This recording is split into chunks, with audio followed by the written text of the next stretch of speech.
Hey, thank you all for joining us today on this special day. We're actually going to be talking about something that is very important to not just myself and my guest here, but to a lot of people in our community, especially sitting with the Hispanic community. We're going to talk a little bit about racism and what's happened, what we're seeing in Fairfax County Public Schools. With me, I have another candidate, Harry Jackson. He's running for Hunter Mill. He's also came from a different background, just like myself, that shaped us into what we are today. And I'm going to let Harry give a little bit of intro about himself. Well, great. Well, we'll talk about some of the differences, but what brought us together. We're both veterans. I mean, you're a Marine. There's no such thing as a former Marine. I'm a retired naval officer. For those of you that aren't familiar with me, I'm Harry Jackson. I'm a candidate running out of the Hunter Mill District. My opponent is Norma Margulies.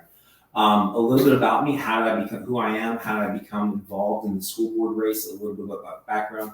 I grew up in Lancaster, Pennsylvania, which is central PA, Pennsylvania, PA. If you do a Google search of one of the most racist areas in the country, especially during the 2000s, they'll probably bring up central Pennsylvania and Lancaster as one of them. So I did have to overcome challenges due to racism throughout my life. I didn't let that hold me back. I'm certainly not going to let that impact my children, as we're going to talk about systemic racism that is present within our county. And if you want relevant proof, take a look at the front page of the Washington Times and the Washington Post, both this week, where they talk about where the Coalition for TJ, which I'm a founding member, which we are having a case go before the U.S. Supreme Court to fight against racial discrimination for admissions as TJ. And that's just one example, but there are other issues that we are facing in the community, not just impacting the Black community, the Hispanic community, but also Asian communities as well, particularly when we have a school board that's looking to limit accessibility to advanced academic programs for various communities for various reasons. So, you know, we all have our journeys coming through this, and there's a reason why, subjects like this really hits near to our hearts. And I can tell you that, growing up in a very progressive area in California, me personally subjected to this type of stereotype and racism where you're told that you can't achieve certain things, that keep your dreams to lower those bars, lower it down. And, growing up in a very progressive school, minority school, I think we had a handful of Caucasians. I really didn't meet much Caucasians until I actually joined the military. Mostly it's going to be Hispanics, Blacks, and Asians. So living in a very minority-based community, I was told that, keep your dreams low, and the reality is what's in front of you is all you're going to get.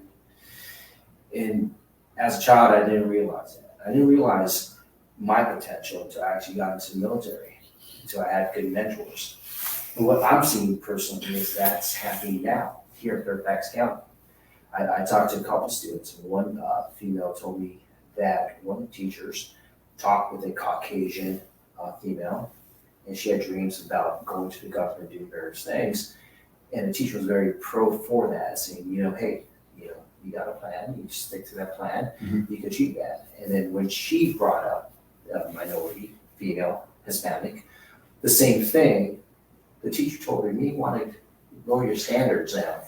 And people don't see, what I think it is people in their good heartedness try to look and say, keep your reality down, maybe because you don't want to be disappointed in the future. But then again, it's actually racism because you're telling that student, you're not good enough. You can't achieve it. And it's almost like teaching a student with, not respectfully. For example, if you see two children of different colors, right? One child is encouraged to work through a problem where another child who might be struggling with color and might be struggling with it, but they may not mock them, but they certainly would be encouraging them to work through or push past their challenges. This is something that I've seen, soft racism. Yeah. This is something I had experienced, actually, my kids have experienced it. One was expected when she was coming out of advanced academic program, and then to go with a different group that wasn't group they wanted to take her out of a collaborative learning environment with other advanced learners. I had it with my youngest where she was completely acing all of her math work and redoing a lot of work. And they didn't want to move her up to the next group because she's doing well where she is. I'm like, well, the whole point is like she's in first grade. You just to push her passion or her comfort zone. I had to deal with this in growing up a little bit opposite. I was one of the only minorities in my area in Lancaster, Pennsylvania. I had to deal with issues where I was very interested in STEM, not being called on in class when I had to ask questions. I wanted to be an engineer. I remember my high school year, I had a 4.0 GPA, and my guidance counselor wanted me to go into go into CAD development instead of going to Harvard or Yale, Naval Academy, Air Force Academy. And I think you could relate to this as being seen as a minority. You're only seen as an athlete. Yeah. If you're a football player, hey, you got to hit the gridiron. And I did play football, but that's how I was viewed stereotypes, as an athlete and not as a scholar, which I've had to work for still to this day, have to work against, even though I've got a doctorate, 3 master's degrees, and I teach a number of universities. But, and I'm seeing that now. What I'm seeing is a lot of, good-hearted people, I would say. I always look at people in a certain way that, hey, listen, their intentions are great. They feel they're doing something positive.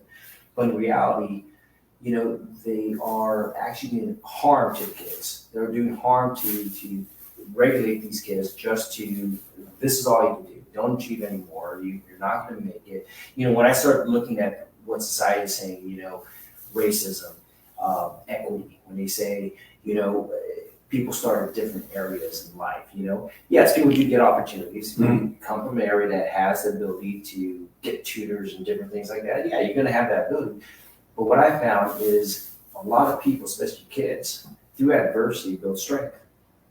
And the things that I went through, the adversities, the not having a leg up or anything, built a certain character of a person that if you did come from a place of wealth, you're not going to learn these things to make you a stronger person as far as your character, as far as your drive to achieve even more. Because every success that I've gained was success that, I worked hard towards. Nothing was ever given to me. And so I cherish those things. It means more to me because it was never given.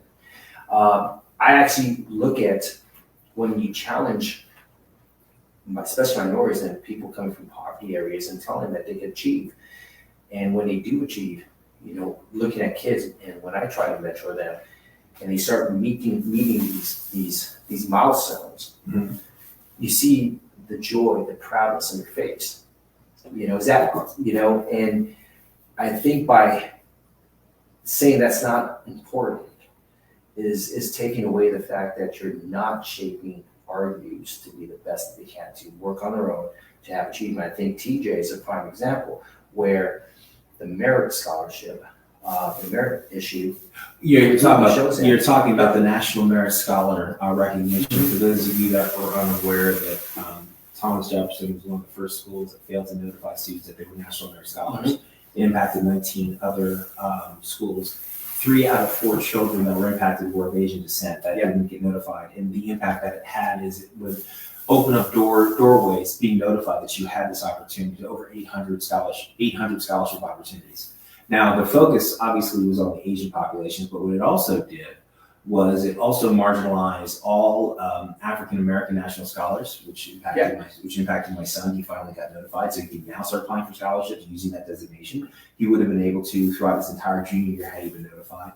It impacts all Hispanic national scholars as well as indigenous persons. So what they say, the road to hell is paved with good intentions, and in their mind, with good intentions, what they're doing is they're doing a lot more damage. And this goes back to, I think, where the problems we see within our county is critical race theory, right? Where you start identifying people based on group identity instead of their individualism and what individual characteristics that they have. And it's targeting minorities. It also leaves out an entire group, right? What if you're poor and white in Fairfax? Yeah. Right? You're really out of luck. Yeah. Right. There's no support. And everyone has their own struggles, and everyone is an individual. And I think that it's moved away from recognizing the individuality of a person. Yeah. And it's trying to place us in groups. Yeah. And when I was growing up, I didn't realize this. I didn't realize that I was actually being handicapped by being told that I could not achieve certain things. things, or being told that, keep my dreams to where it's at, or not being told the opportunities that were ahead of me. It didn't take until I went to the military for people to believe in me and say, hey, listen, you can achieve this, you can achieve this. What it was just like moving cattle through school just to get you graduated. And that was it. And, it's amazing. I have, friends from high school that achieved certain things and friends that didn't. Really, I look at the ones that didn't achieve much out of life. And what if they had a mentor? What if they went the path that I went to? I believe in good mentorship and it can get you a long way. So what attracted you to move to Fairfax? Never intentionally to go to Fairfax. Okay. It was actually the government, and like most people here, the government moved me from San Diego over to Virginia, and then what moved me to Fairfax was really the distance going from here to DC. Okay. But this whole area is it's incredibly diverse. Yeah, it's very diverse. I went to a couple of rallies and I went to a couple of events, and the diversity of this area is amazing. And with this diversity, I think you have a lot of good-hearted people that have good intentions, but because they believe so strongly in stereotyping, Yeah, they do. that they lose the mark off of that. And and I'm not the one that's going to tell people, go out and say, hey, listen, you're a bad person. I think it's because their journey, how they grew up, maybe because they feel guilty that they had so much, and they have to say, we're going to try to help you and we're going to try to do certain things for you. For me, I don't believe in that. I don't believe that, people need to wake up. I think people need encouragement. I would argue that it's being sold as a bill of goods that we're trying to address systemic racism and social inequalities. Yeah. With the narrative, because the narrative is dealing with inequity, they're dealing with societal racism or systemic racism. But interestingly enough, like stupidly, they kind of give us the playbook of what they're doing to be racist themselves. Yeah. Have you ever I've experienced racism running for school. Have you experienced racism during your race? It's funny because racism goes further into the fact that I was actually in the military, where somebody actually told me, what do you know about education? The best you could do is teach them boot camp. Wow. And I was like, wow, that is a very stereotypical thing. Somebody that's never been in the military to understand, the basic stuff. For example, I started bringing up that, do you know if you go to sniper school, that you have to do physics calculations of that drop of the bullet. I know you do not have to have math, right? You have to know like the curvature there, the gravitational pull, the windage, and everything. I'm like, do you not understand how much math is in that? A lot. And so and then me being in a medical field, I had to learn a lot of medicine. So patient everything, drugs, different thing, how to administer, how much to push. So when I hear that from them, to me, you have not walked a step in my shoes. And as another person, they don't understand that you're like a spec ops guy. Like you actually have a lot of soft skills. Like you deal in different cultures. Like you're dealing with unsupported in a lot of areas. And so when I hear that, when I saw that, days of being offended is gone. And what I look at is, you just don't know. You don't know what you don't know.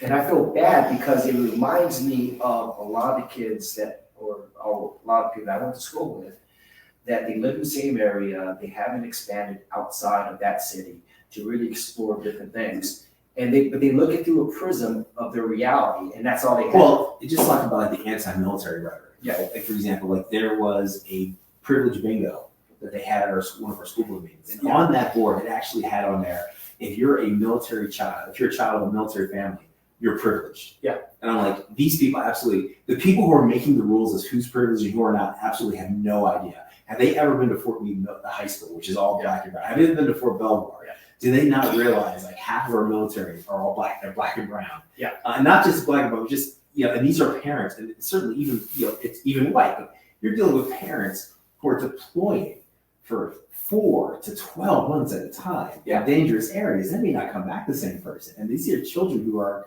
missing their families, and they're certainly are not privileged. Yeah. And look at the lack of protection that they afford and support that they even provide the families. Like if there's like an assault, did you see the one video where the one boy was bullied and punched at by a girl, and they reported her for bullying him repeatedly, and she had done nothing. She had to pull him out of school.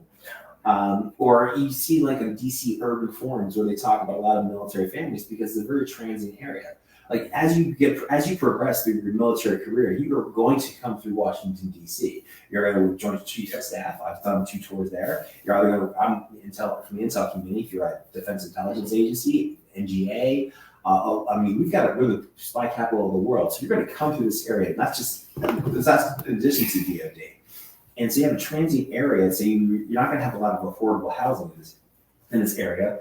And we can thank our current school board for jacking up property values for that one.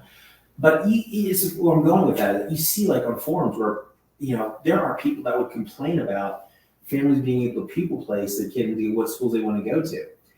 You want to talk about systemic racism, and the reason why you want to be pupil placed is that not every school offers the same programs.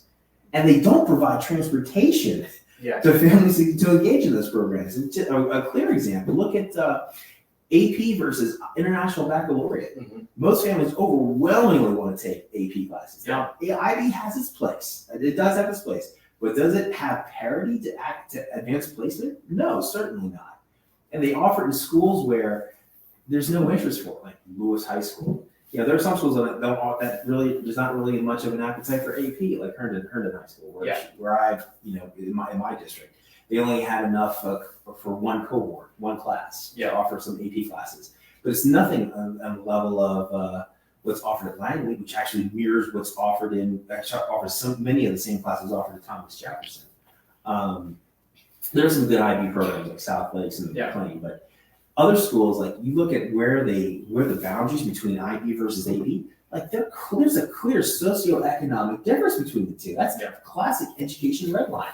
Yeah. So that's an example of systemic racism. Well, because they feel that putting programs like that in those areas with that demographics, that these kids aren't going to achieve. They look at it as probably a waste. But the thing is, we challenge people, especially kids, and they're sponges. If you put positive things into them, if you introduce, more STEM into their curriculum, if you make STEM fun, if you do certain things, then kids are going to gravitate towards that. As a Marine, one thing when they was impressed with, one of the arguments they had fighting against having spec ops in the Marines, right? Because like every Marine's a special operator, right? Because the Marines are famous for if you have high standards of people, they're going to achieve them. That's why we don't lower our standards. Exactly. And that's why you want to keep the standards high. So I agree, like you don't want to have this lower standards. You don't want to deal with equity grading, which results in disaster, which they've done without any parental knowledge or consent. There was an issue that happened in Patterson High School, for example. We can go into equity grading, how that is very destructive in minority communities. The Patterson High School, for those who aren't familiar with it, in graduating class of 2021, like only 12 kids were at grade reading level when they graduated. Over a quarter were at kindergarten reading level, another quarter were at first grade, and then like another percentage was at second grade reading level. These are 12th graders. These are people who do not know from grades K through 3. That's where you're learning how to learn. And these are people who are literally ruined for life. And this is what contributes to the school to prison pipeline, because when people get arrested, or they get incarcerated, they don't have an education. They go back to crime when they leave. So that's a systemic issue. And you can blame equity grading for that, which was actually experimented with in a lot of minority communities in the 80s. That's when they started doing that. And now you're seeing that proliferate in this area in Fairfax. I don't think parents are going to be for that. No, I don't think parents are for it at all. You start looking, one thing that I always say to a lot of people, I say equity, putting that to a child's head, is a mental disease. You're telling them that they can't achieve unless we give you a handout. Well, and I don't agree with that. I don't agree with handouts. I agree that I believe that in the Constitution, life, liberty, and pursuit of happiness. Everything's gained through your hard work. That's backbone of America. Well, Yeah, I have a little different view of equity, right? I think equity is about, by its definition, right? It's narrow, it's targeted, it's limited, but it's providing equal opportunity to access, right? It's one reason, for example, we have women's sports, right? We don't have just a football team, a basketball team, right? And you actually, because, for example, in sports is an extension of the classroom. If you don't have like women's basketball, women's sports, you're denying them you're denying them opportunities. And that goes into the VDOE, the Virginia model policy, why you necessarily don't have biological males competing against biological females. There is a physical difference there. But I think we're wrong. So I use the word equity for what I call holding you back from achieving what you can. Oh yeah, that's what that's the current. That's how they're using it in that context. I use what you're saying as equality. There should be equal amount of sports. There should be equal competition. Or like reasonable or reasonable accommodation, right? Yes. Right? ADA accommodations, yes. Right? Americans with Disability accommodations. That's equity, where you provide like technology, or if someone needs like extra time to turn an assignment, that's reasonable, right? That is something that's reasonable. But you're right. What their term is that they're using, we see on the current school board and promoted even by the new superintendent is to push equal outcomes. And what you're seeing is that you are seeing that people being they're pulling people down, they're bringing the top down. They're trying to lower the ceiling of and diminish opportunities for people to demonstrate that they can excel.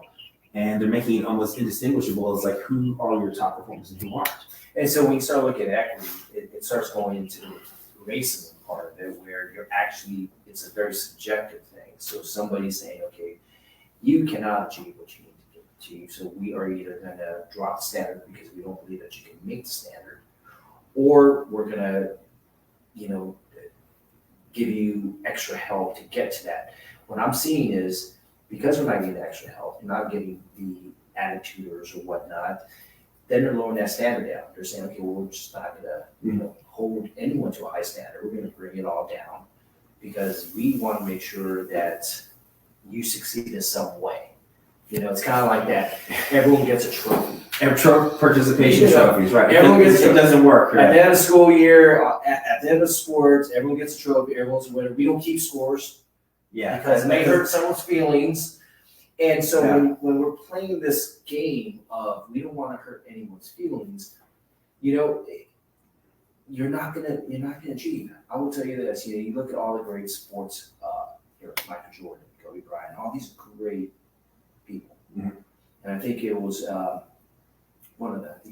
was Michael Jordan, when he said, he learned more from his failures than his successes. Success, right. And we build off of our failures.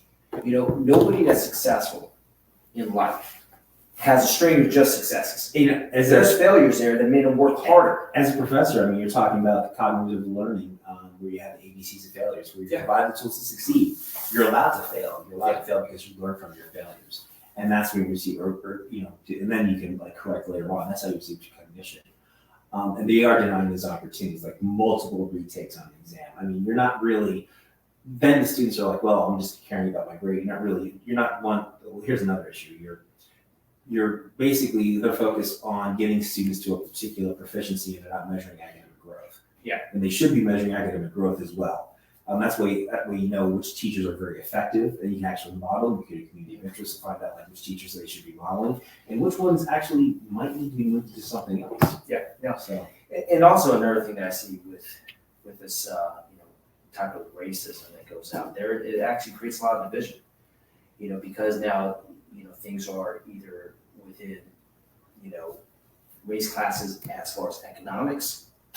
Or race classes on color skin. It's 2023. It's amazing how our school board created a race war in our county. Yeah. They created, it started with Thomas Jefferson.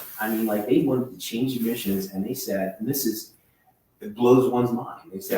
They said this school should match the racial demographics of the school should meet the racial demographics of the county. And I'm like, well, that's what local high schools are for. Yeah. And then they came up with a plan of merit lottery, and it was like with surgical precision.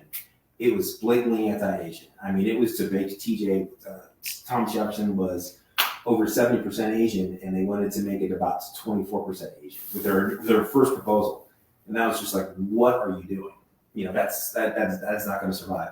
And then they ended up, during a work session, which is the current model today, which is being challenged at the Supreme Court. That's a very blatant case. And that wasn't, and it just didn't hurt just Asians. It hurt, like I said before, Hispanic and Black communities in the northwestern part of the county.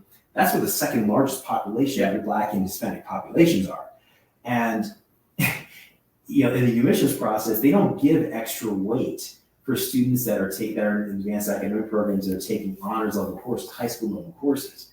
So right now, the classes that are being admitted are basically the highest common denominator of they may not take honors classes, which is one of the reasons, like for the class of 2025, the first thing they had to do was all of them had to completely remove an advanced class and make that was a remedial class the standard. So they had to re-baseline, which is not good. Yeah. If you have a program management background, you start re-baselining something.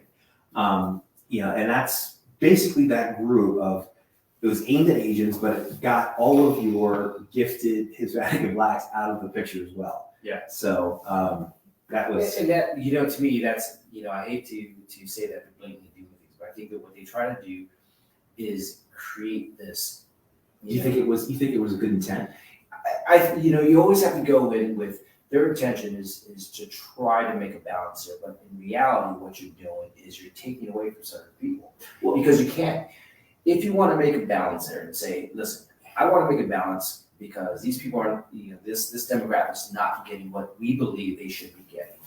So you're infringing on somebody else's rights to be there to give to someone else. Oh, okay. So and so when I look at it, I always look from the heart of good intention, but because you're trying to race play and look at people on color, skin, or ethnic, you get away from the essence that we are beyond our color of skin. We are beyond our ethnic. Well, we are people. You're okay. You're not there. Like, I think that in some cases it's malintent, and I'll tell you why I think it's malintent. I look at the schools that they were impacted, the middle schools. Like, most of them were, if they were predominantly Asian, they wanted to limit the number of students that can come out of that school and get into Thomas Jefferson. I mentioned before that they didn't wait or give credence to students that were taking honors classes. In one of the school board meetings, there was an admission by Ramesh and Supt McCarthy. They said, we can have an entire cohort of Black and Hispanic kids that can go to Thomas Jefferson that are taking advanced classes, but they chose a different route, right? They chose a path of equity for equal outcomes. I look at the number of everyone who was impacted. Look at who the beneficiaries were of the admissions changes, right? It was every other racial group except Asian communities. And this is where I talk about the grouping people and not identifying them as individuals, because the Asian communities, that includes the Chinese, Koreans, Vietnamese, and South Asian, and they're grouped together, and those are very distinct groups. They're from different countries, different time zones, different cultures, different languages, different customs, and they just group them together, and they call them and I've heard even horrible things being said, called Jason Blank. So that's why I think there's malintent. And then when you look at admissions that are going into the school, this is just an example, it's just one school, and you're seeing over the last couple of years, you're seeing increases in white populations that are getting into the school from upper middle class family households from the southern part of the county. So I look at it as, I think it's a reasonable person would assume that was the intent, was to make it more competitive, so families from that area, more affluent areas that might be zoned for West Springfield, that have a fear because they don't want to send their kids over to Lewis High School, which is, again, under-resourced. It's under capacity, 1,600. They don't want to redistrict kids from West Springfield to Lewis. West Springfield has 2,600 students. These families aren't going to want to send their kids over there because that's an IB program. There aren't AP classes there. Or they don't want to send their kids to Mount Vernon High School. Mm-hmm. It was the same issue. So I think that when you start looking at the outcomes, what they're doing, they might be race neutral on its face, but the outcome, there's a disparate impact. Well, I don't think they're race neutral. I think they're looking as, we need to, like you said, the demographics. We need to have TJ looking like the demographics, right? So right. That's where it started. That has to be so many percentage, right? And with that, trying to make it in their hearts, hey, it's a good thing.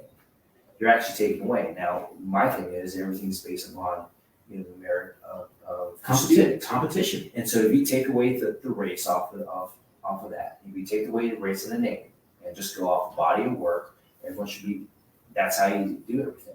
That's what I enjoy with the, you learn in the military that now. The current military, the way it's segued into, obviously, Army and different areas of the military, minus the Marine Corps. Here you go. I'll go there. Okay. They're creating that type of thing where lower standards. And the scary part is that you actually might see a battlefield defeat, and that's going to be disastrous, right? Yeah. Like an actual battlefield defeat. Yeah. I mean, right now we have the most powerful Army, Air Force, and Marine Corps in the world, and they're degrading that. And you might actually experience like an actual battlefield defeat. Like it happened to the Russians. Yeah. The big bad Russians. You saw it happen to Ukraine. It can happen then if you don't maintain a technological superiority, and if you start degrading the quality of your forces. I mean, that can happen. Yeah. That has happened.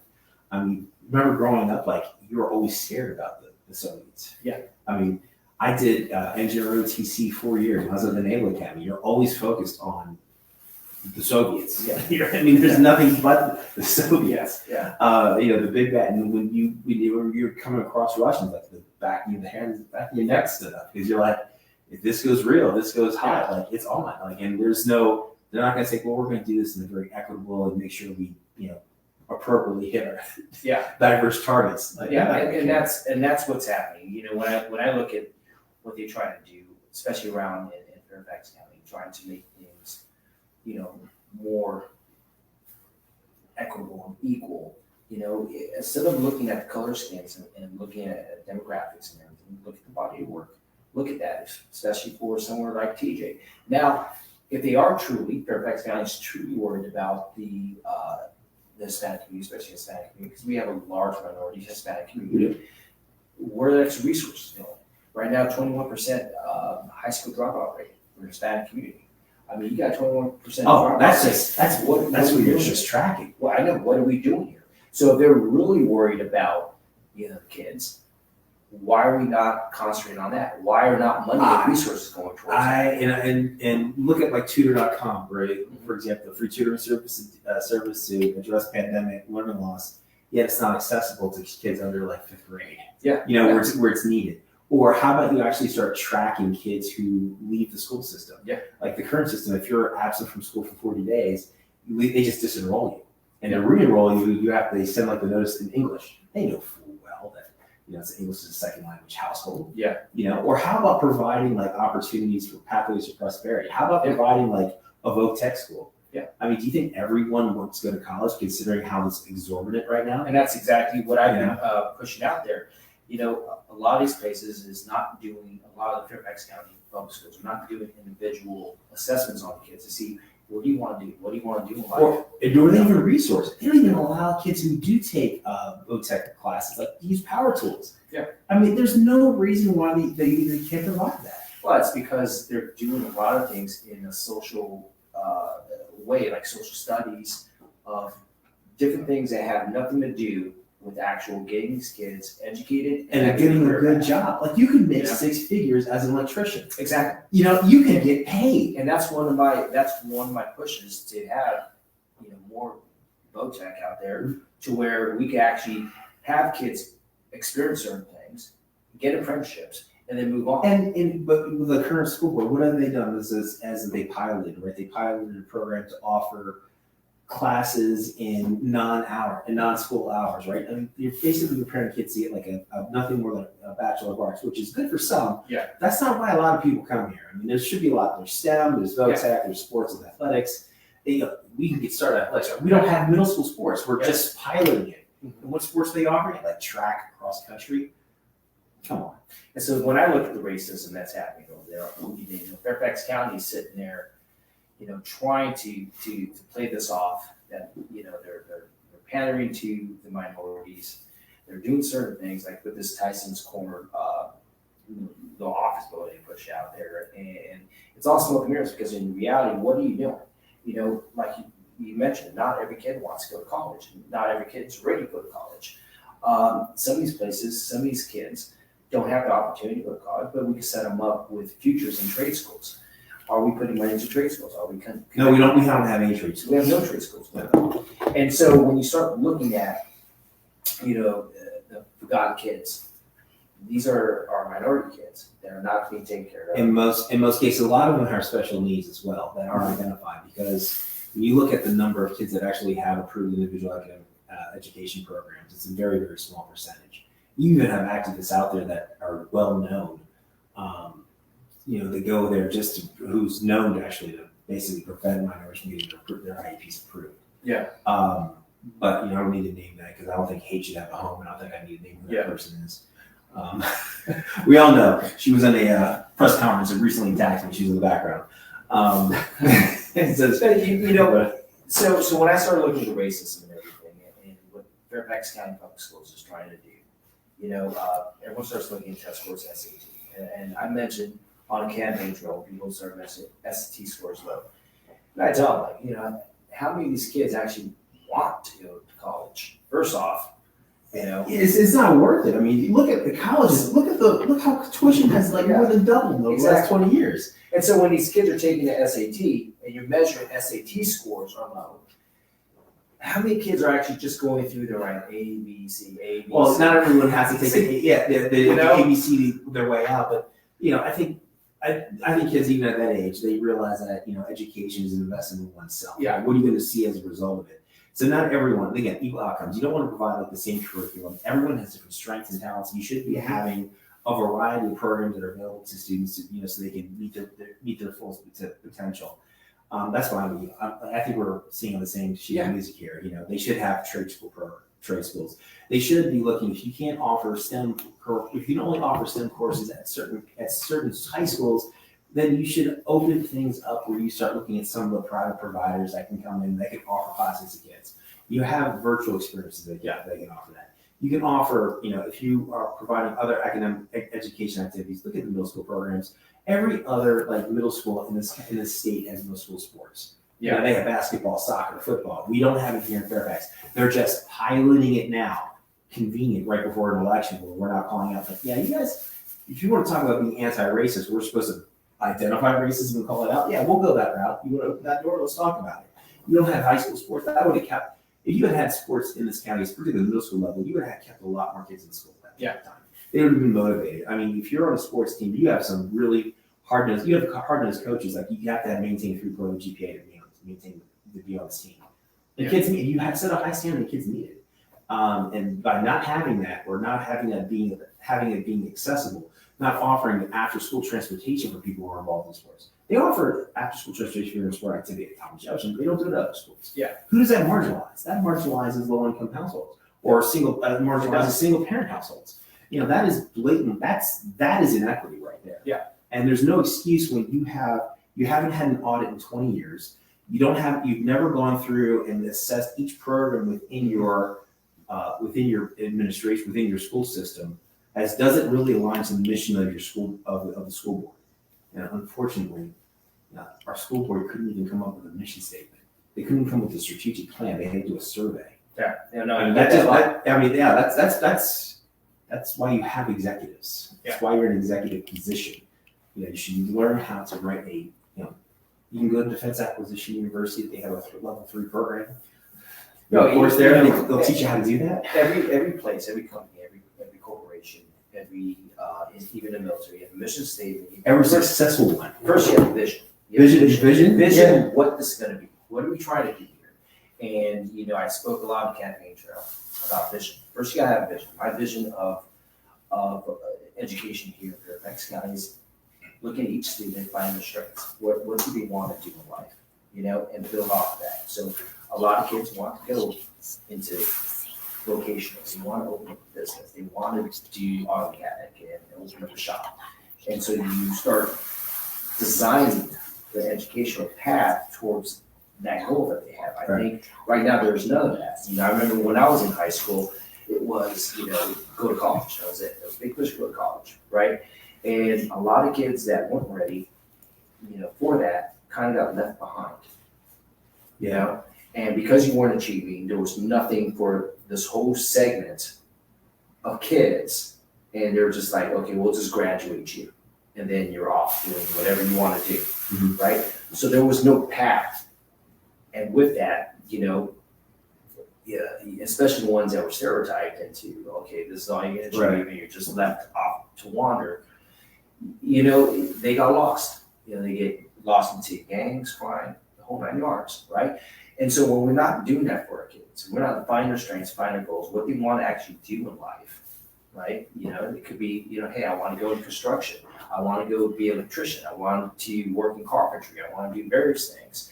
If we're not developing a curriculum for them to be successful adults and achieve what they feel they want to do as far as, what interests them, what we're doing is we're leaving a whole segment of kids and just saying, okay, well, if you don't go to college and you're kind of just going to graduate and go out. Yeah, you're just going to go out. There's no other opportunity. And there's no reason for that. There should be like a VOTEC where someone should be like an apprenticeship program where they can go, they're employable right away. Yeah. You're providing a pathway to prosperity.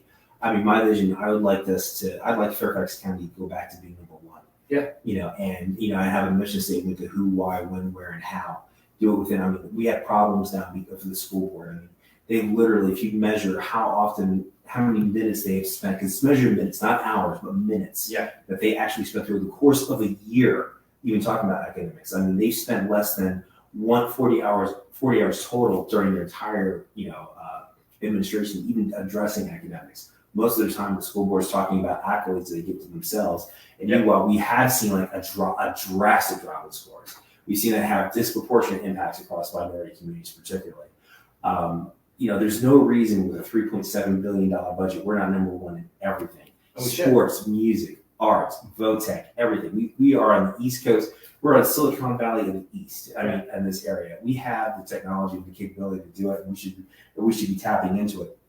And they're by their own admission, with all of these single source contracts. That violates I teach program management. You have to have a justification for a sole source contract. You just don't hand it off to your buddy. You compete because competition brings about quality. And what I've seen here is like they're just doing everything to minimize and eliminate competition, and that's not how we're going to get the best out of people.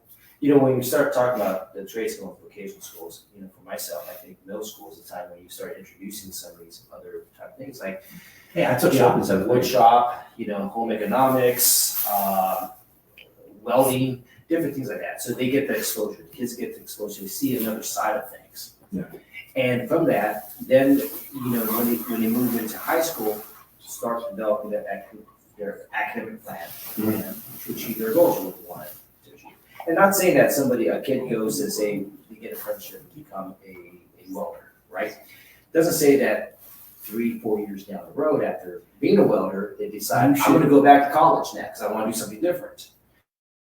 But the great thing about that is you gave them a skill, and that's why I love about the military. The military gives you a skill. You tell people to shoot for the moon because even if you miss, you land among the stars. Exactly. All right, so speaking about racism, let's see. What did the trolls say? Any trolls have any comments or? So you have two. Oh, okay. Actually, they're questions. Okay. The first one is, to what extent does FCPS reach out to immigrant parents in their own languages? Oh, well, virtually none. Virtually none, other than providing like translation at like back to school nights. But they certainly don't provide you information as to what you could opt into or opt out of in native languages, and they certainly don't provide translations of question or explicit material that they put in school libraries and that are accessible to your child as young as 11. Okay.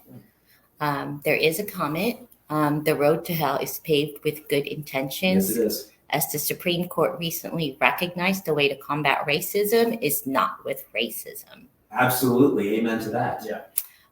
Question, would you support mandatory computer science degree for all students? Mandatory? Computer science degree mandatory? I wouldn't say computer literacy. I think is important in just about every profession. I think we should offer literacy, but you're saying computer science. I would say this. Anytime you say make something mandatory, so you have to go do this, then you're taking the individualism of somebody of what they want to do away. Right. You're forcing them into something. They're not going to put their heart into it. For example, our special operations is the best special operations in the world. In our military. But you have competition, because if you're not, the Israelis are going to talk a lot of trash. But in our military, by far, is because it's a voluntary military. Right. People go into it because they have a passion Right. for something.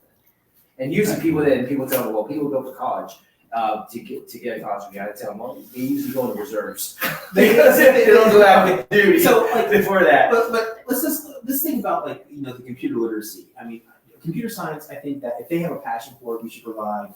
Well, we don't offer computer science degrees in high school, but I mean, we do offer. There is like dual enrollment programs where people can go into computer science and get an associate's degree through Nova. But computer literacy, I think, is important. I think children should learn how to use a computer, how to use what are safe online practices, not encouraging them to go onto sites that are inappropriate. Even though we have material in our schools where we encourage kids to actually go into things that we would approve of as parents. And I do think that that is maddening is that why are we giving children in kindergarten, first grade, second grade, expecting them to learn off of a computer instead of an actual textbook? Because there's three forms of learning: you visual, auditory, and kinesthetic. And you should go back to, like, you know, actually giving kids actual textbooks. And that's something that, I mean, we really do need to address. Kindergarten, first grade, second grade, third grade, where children are learning how to learn. Well, here's the other thing. You know, we talk about the computer science. You know, that goes into the VOTEC aspect of it, because, you know, have them exposed to certain things, because there's a lot of things that you could do in that realm, which just requires a 2-year degree in computers. You know, you don't have to go get a computer science for a degree. There's certain things that you can go get certifications to do certain things. I do. I teach a number of cybersecurity certifications. I teach the CISSP, the ISSMP, Enterprise Architecture. There are a lot of that don't require a degree at all. There are a lot of careers that require certifications, and we should actually have partnerships with some of these providers, like Learning Tree, Global Knowledge. I mean, those are just two for an example. Coursera. Was that, yeah, Coursera. Well, Coursera, I think, is like, you know, or like Udemy is another one. Like, you know, those are free. But there's a lot of, like, providers where, and there's no reason why we couldn't offer, like, summer programs where you can have a cohort of students and you can contract that out and compete it and get best value, because they don't compete contracts, and actually have students be able to attend one of these courses for a course of a week and get certified. And see, that goes into the fact of you're taking these kids, individualizing them, working with them in early stages. I say, you know, school, exposing to different things, what's out there, and then helping them achieve those goals. Right. And creating these courses for that. You know, because computer science, anything in the computer industry is going to be high market, right? High market, and and you have to retrain your workforce every 4 years. And as a school board, our job is to provide services, goods and services, right? And services is education, not political ideological indoctrination. And re-education. Or look at programs that really don't have a positive return on investment, like the social emotional learning. Which is just, you know, it's not. It's what benefit, what return on investment. We need to look at education as an investment. And what are we investing in? We're investing in our children. These are our children. Children are precious. That's why we're here. We came here because this was, at the time when I moved here, it wasn't the number one school district. It isn't anymore. And we're trying to make it number one again. But I think that, I lost my train of thought. Don't worry. Question? There's a comment, and I do have some questions. States are implementing mandatory computer science degree for all high schoolers. Virginia is lagging behind. In a computer science degree? Mm-hmm. I'm lacking context. Do they have a reference to that so I can make comment on that? Okay. Because, I mean, when they say degree, are you talking about a bachelor's degree, associate's degree? Or for high schoolers. I think you're talking about having more computer science classes. I'm in favor of that. So computer science classes definitely, I think we just talked about the vocational aspect of it, to have them exposed to these things, so they can look at it and say, hey, I'd rather go into this area versus getting a degree in something that's, say, my counselor said I need to get a degree in, or my parents want me to get. So I think we're both in agreement that goes more into vocational, having them have exposure at the early ages so they can learn and figure out their paths. Question here. Governor Youngkin is promoting lab schools.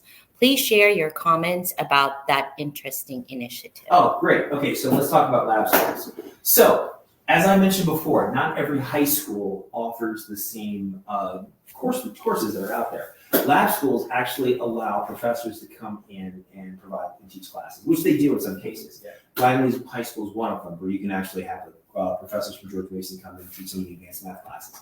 Lab schools actually provide that opportunity. It eliminates the scarcity mindset why people were fighting over Thomas Jefferson to begin with. Thomas Jefferson, for example, when it was first founded in 1985, there were three pillars to that architecture. You got funding from the governor, funding from Fairfax County, and it also had a lot of investment from industry in the area. Yeah. And that was via the TJ Partnership Fund. And the TJ Partnership Fund, what they did is they ended up supplementing the salary of teachers that would come in, professors, and teach a lot of these advanced classes. Current school board voted and they repealed that, which is why you see the degradation of TJ. We're starting to collapse. Lab schools go back to like, okay, well, you should be expanding opportunities. You may not have a magnet school, but you can actually bring in lab schools where you can bring in professors, people that can teach classes that a lot of the teachers in the K through 12 space may not be qualified to teach. There are some, even in private schools, you bring in like my kids' school, like a math teacher is a math teacher. They will teach all subjects. Yes. And you can bring in lab school where you have like specialists for each subject. They're proficient and you can measure them and you know which ones are good and which ones aren't. And that kind of goes with each school individualizing the students, figuring out Right, what their you should- strengths are, and then providing the actual resources. And parents should have an option. Take care of it. Parents should have an option to do that. Like even if you're a homeschooler, a homeschool parent, like you should be able to like pick what classes your child wants to do. If you can provide, especially if the school can't provide transfer to everybody. But for example, if you had a kid that, if you're homeschooling your child, because you pay taxes, you do have a right to have access to those Oh facilities. yes, of course. You do have a right. You should have a right to take the class. Like if you want to teach your child like 3 subjects, but there's one class at this high school, and you know what time it's at high school or middle school or even elementary school, and you know what times you offer them, you should be able to transport your child over there and take that class and come back out. It should. It should be a la carte. There should be not all in. Yeah. So Any more? Yes. Montgomery County refuses to let parents opt out their kids from social and emotional learning sessions. Is FCPS considering doing the same? yes, they are. They are considering making social emotional learning a part of the curriculum, which the creation of social emotional learning only came about with ESSR funds, which was during the pandemic, which gave all of us as parents an insight as to what was going on in our schools, which is what brought a lot of the national rage over education, where we had an insight. Fairfax did not used to always be this way. The push towards degrading the quality of education started back in 2012, and we're looking to reverse that. And you know, when you start adding in certain these subjects that have nothing to do with the actual core curriculum, it takes away. You know, I tell a lot of people, there's only so many hours in a school day. Right. And so when you start adding certain things that should be left with the parents. Well, worse yet, like a lot of the questions and that you don't, as a parent, you're not even able to see the questions that they're asking your child. Like this is going into like secret conversations. Well, with your it's kids. transparency. Yeah, it's a lack of transparency. And when we start looking at it, when we start looking at lack of transparency, lack of parent rights, lack of working with the student and finding out what achievements they want to get in life, where they want to be in life. And we have a school that's dictating certain things. We're going to shape your child the way we think they need to be shaped. We're going to tell your child. Yeah, that's interesting. You said that. How we're going to shape your child. That's basically, we're going to indoctrinate your child for you. We're going to raise your child. We're going to instill core values, ethics, values, and core beliefs in your child that we view that. And that's not their role. Yeah, it's not Their role is to teach them reading, writing, and arithmetic, and reading, writing, and math. I mean, not more than just. Well, I will say this: their view of success is more in the social aspect of it. Success means we're going to have them more. I hate to use that word, inclusive to everything. It's more of a social aspect of it, where their role, as far as schools and the school board, should be preparing your child to be a successful person, as far as being able to get a job, being able to being employable. But like, are our teachers, are they psychiatrists? Are they actually qualified to conduct a lot of the social emotional training? I mean, I've been to parent teacher meetings, and teachers complain that this is beyond the scope of their duties. Oh, of course. And Most teachers don't want this. They want to go back to why they're teaching. They want to teach math. They want to teach science. They want to teach history. For example, my daughter took the online health and PE over the summer, and some of the questions were blatantly inappropriate. I mean, like when you go into like the sex ed part of it, which has two purposes, right? Is to prevent teenage pregnancy and the spread of sexually transmitted diseases. Those are the two purposes. That's the inherent governmental interest behind this program. But my daughter had survey questions that expanded into what my views on her dating are. Yeah. I mean, do you really want to know that? I mean, and is that any of your business? Like who I am, what I am as a parent? That is complete. That is invasive. That is inappropriate. Or if you have like the questions that survey children, asking them in 4th, 6th, 8th, and 8th, 10th, and 12th grade, asking them how many partners have they had, and up to 1 to 10. Like, how is that any of their business? It's not. It is none of their business. It is not aligned to academic excellence. Yeah, and that's well, they because they're going more into in-docking classes, having a vision and mission of what they should be doing. What they should do, and they don't have it. Yeah, vision should be, creating successful adults that go into the workforce and provide for themselves. The mission, how are we going to get there? Well, we got to provide a certain amount of opportunities, from vocational to pathway to college, and have a various exposure for everybody, all the students, and then work with the parents and the students to develop a curriculum that will get I into would that say, path. I don't see this like, I think we need to move away from that word work with the parents. Like, you work for the parents. Yeah. The parents are the one paying the taxes. Mm-hmm. It's their child. I've been a referee for 18 years, right, in Fairfax. Like, I do youth all the way to college. I had the opportunity, even in club sports, to do the national championship game, between Navy and in UVA, even at the club level, high level sports. But you're dealing with someone's child. Like, there's nothing that I say there on the field, and I'm only feet away from the parents. That I know the parents can hear everything that I'm saying. Exactly. Everything they get. I mean, there's no escape from it. And, it's full transparency, and it's really disturbing that you have a school board that is anything but transparency. I mean, look at some of the horrible things, like in today, like in the federal court in Alexandria. I don't know if you're familiar with the child rape case that they tried to cover up, and they tried to re-victimize. The girl was a person of color. Go figure. That they did fail to protect her. And then when she came back to sue, they tried to traumatize her by having to go through an invasive, vaginal, anal, and service inspection, and even like women advocacy groups call that cruel and inhumane. And that's our school board. Those are the actions that our current incumbents have done. The current people who are running for office, like Melanie Barron, Carl Frisch, Ricardo Anderson, didn't shoot that down. Karen Keys-Gamarra didn't shoot that down. These are people that need to be held accountable for it. And if parents knew about that, they wouldn't be having it. They should know that, if parents were aware of not only that, but like, look at how many sexual assaults have happened and all the non-disclosure agreements that they have between incidents between students between teacher and teacher between students. And look at all these non-disclosure agreements that they're signing off left and right. We should be releasing all victims, all families, and the victims and their families should be released from non-disclosure agreements so they can talk about their experiences. Because no one wants to be held accountable. They don't want to be held accountable, and that's what they should be doing. Another question? Have either of you visited that community center or service center at Tyson's Corner? I've read about it. I have not, only because I just came back into country from actual working. So have you? I have not been to the center. The places where I end up going to are to the community, or to the Rutgers Center, which provides, services to the homeless that are often marginalized and forgotten by Fairfax County. But I have not been to the center yet. But if it's in Tyson's Corner, who are they really servicing? It kind of reminds me of my experience with the first NAACP meeting after the pandemic. Most people aren't aware that our NAACP chapter, National Association for the Advanced of Colored People, is 95% white, and their first in-person meeting was at an Irish pub.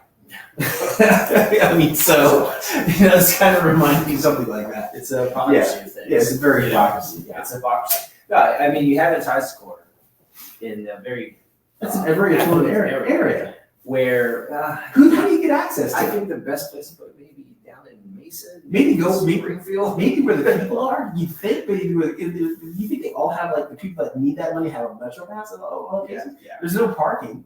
Yeah. I mean, it's just like literally the NAACP meeting was like not only was it an Irish pub, it was at a golf course. I mean, there was no public transit or parking there anyway. So Sometimes it's empty virtue signaling. exactly. They try to push this out there that, hey, we're doing certain things for the minorities. When the reality is, It's not really. It's really, you're not. You're it's- doing smoke and mirrors and you want to rip a cut type of thing, and you just want to say, Self-esteem stand. Yeah. I did something. I did something, which as reality has done nothing. Another question? All right. Perfect. Well, we hit our hour, and we went through a lot of good things over here. But at the end of the day, this is a community that we need to band together. Racism comes in many forms. It comes in color of skin. It comes from holding people back. It comes from stereotyping. It comes in many forms. And sometimes what people feel is a good thing, in reality, it's not. There's things happening in Fairfax County that obviously needs to be questioned. Just like the new place in Tyson's Corner and some of the things that we talked about, such as a 21% dropout rate for Hispanic students in Fairfax County. Doing good things to just highlight yourself, to make yourself feel good, doesn't really help the community. We need some real solutions. We need real actions. Now's the time to get away from politics and really look at helping our kids out. I think we came out with a couple of good solutions here that we're both going to be pushing together. A lot with vocational, a lot with STEM access, lab schools, different things like that. These are the things that we're going to do on that school board come November 7th. These are real solutions. Our current school board has not done that. The comments we got is something that we've both been hearing on the campaign trail, and we're going to continue to fight for that. And we're not doing this for ourselves. We're doing this to make a better tomorrow for our kids. Because we have kids. We care. We We're going to care. bring that up, especially against my opponent. Well, no kids, and Caucasian. Yeah, and voted to install a dog park rather than build a school.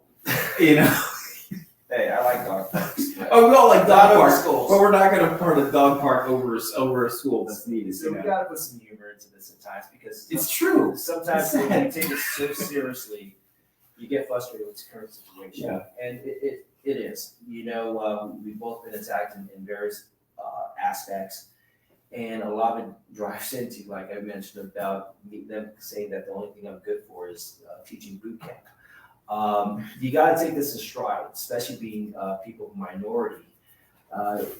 Being held back, being told that you can't do certain things because of your background of what you've done is absurd. And it's funny, these are the same people that turned their back on you when you were carrying the American flag. Yes. Yeah, the same people that turned their back or trying to criticize my patriotism, Yeah. despite having like over a 20-year career. But hypocrisy is running high in Fairfax County, and now's the time. November 7th is election day, but early voting starts very soon. And I believe it's September 22nd. September 27th.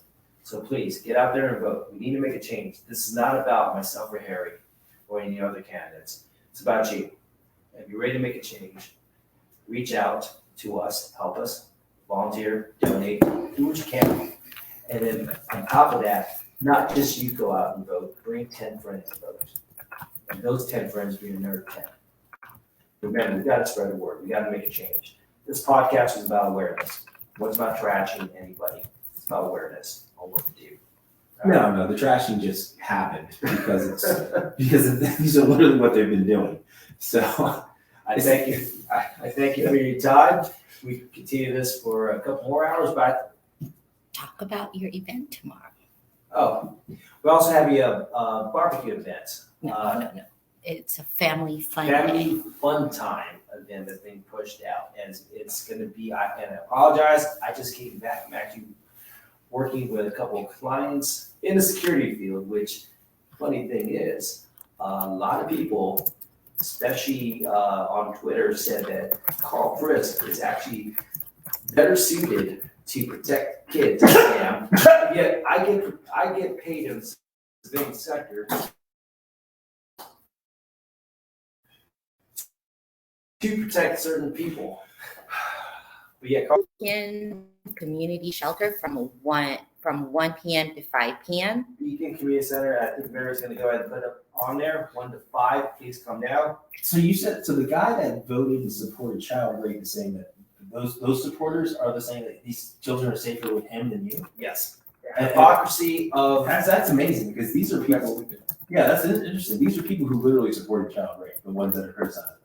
Okay. And so it's hypocrisy of everything. That's why sometimes you gotta laugh, and sometimes you gotta look at. And it's sad, it's true. That's You why gotta we're get a fighting. political aspect out of this. You know, it's funny. They say a lot of things to me, but one thing they can't say is my ability to keep all these kids, all our kids safe. And when you like that, I just had to laugh at it because I just get paid for that. I know, you get paid I for get that, paid right? very- Executive I get- protection, I right? paid very well to do threat assessment risk analysis. Hey, I'm a former human Yeah. targeter, Yeah. right? You know, and Yeah, I don't get it, but in their eyes, I'm only good for teaching boot camp and exercises, and I can't. well, that's secure- their limited. That's their limited. I mean, everything they think is, you know, Everything they think of is through a prism of. they think their everything's reality. Full Metal Jacket. That's what they think it is. You know, They do. they do. You know the funniest thing they just said to me also, because I'm in the Secret Service and CIA, that's where I came from, that I'm gonna make our schools into prisons.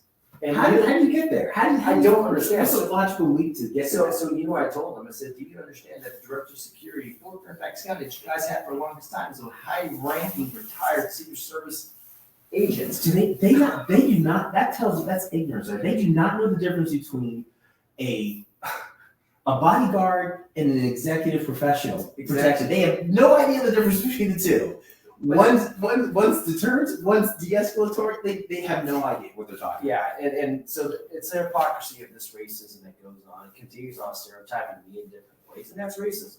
Stating that I am no good as far as coming from the Secret Service, that I would put all the kids into handcuffs, that I want to take black kids into and handcuff them, which, you know, my son, Dominic, right there is. If they knew anything about, if you had executive protection professionals. Then there's Dominic right here. So Dominic is my son, and he's what you consider, what everyone out there consider the at risk. Everyone that said to me, all the Twitter people, Twitter trolls, and we like to say, said that I want to put young kids like him in handcuffs and ship them off to prison. If they knew anything it's about amazing. executive protection in that field, you wouldn't be having issues. You would not have the need for SROs and stuff, you know, because there wouldn't be an issue. And you wouldn't have an issue where you certainly wouldn't need as many armed security guards either, because you're dealing with people who are professionals who know how to de-escalate situations, who have a wide variety of skill sets. Yeah. To assess threats, to de-escalate things, and when necessary, to take care of like significant issues, even dealing with active shooter threats. But that is the racism hypocrisy that we're dealing with, and why And lack of respect. They really don't know what they're talking about. This morning with them. Anyways, we could go on forever with this. Like I said, this is the time to make a change. Racism, stereotyping is happening. It's happening right now. It's holding certain things back. It's not good for our community.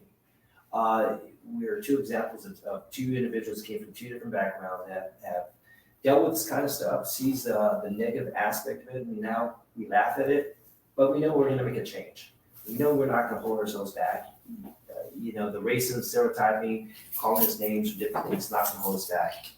Because our mission is a unique mission.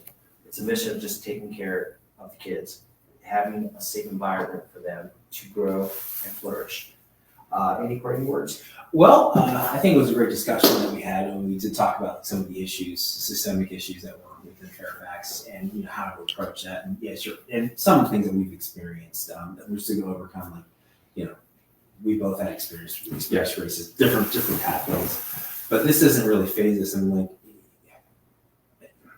it's racism that's kind of like JV racism, you know what I mean? But it was racism itself. But you know, they haven't dealt with like hardcore racists like we've dealt with. But yeah, it's still, we got to be focused on safety for these kids. Anything you want to plug? Website friendsofmaryjackson.com. Can we put that on, Mary?